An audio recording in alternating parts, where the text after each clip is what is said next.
The recent days of the Russian military operations in Ukraine were marked by significant successes of the joint forces of the Russian Federation, the DPR, and the LPR, despite the fact that both warring sides are already suffering from their forces depleting. The DPR units, with close Russian support, continue to move forward in the city of Mariupol. Fighting has already approached the Azovstal metallurgical plant. Russian and DPR forces are advancing from the western and eastern directions, aiming at splitting the defending units of the AFU into two parts. There are some obvious signs of the collapse of the defense and the loss of general command of the defending units of the Ukrainian armed forces in the city. After the city outskirts were completely secured by the DPR and Russian armies, the mass evacuation of civilians continues. The military developments in the Donbass front line seem to be still following the plan of the Russian military command.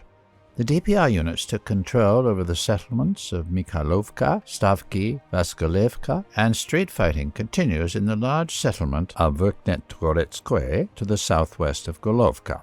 To the south of Donetsk, the DPR army occupied the settlements of Stepnoye and Taramchak. DPR forces are pushing the front lines away from the residential areas in Dokuchavsk. Clashes near the village of Mariinka continue. The AFU attempt to save their positions to the south of the Mariinka-Karakhova highway and provide stubborn resistance to the DPR advance.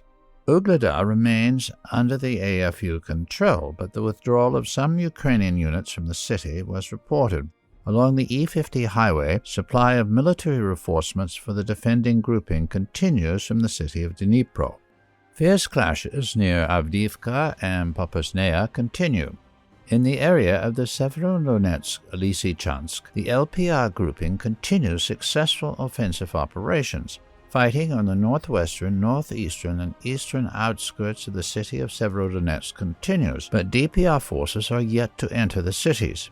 In the Izium-Balakleya region, fighting continues on the southern bank of the Donetsk River and the southern districts of Izium.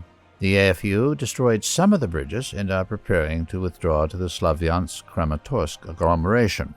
In the Kharkov region, units of the Russian Federation suppressed the AFU artillery on the northeastern approaches to the city.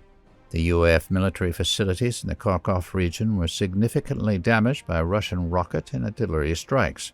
The positions of the AFU artillery in Sheskovka were hit. Earlier, artillery fire of the Russian army destroyed AFU firing positions in northern and eastern Saltovka. The AFU fire from these positions stopped. Another facility linked to the U.S. programs for the development of potentially dangerous strains and research into pathogens for potentially dangerous diseases was discovered near the village of Morefa.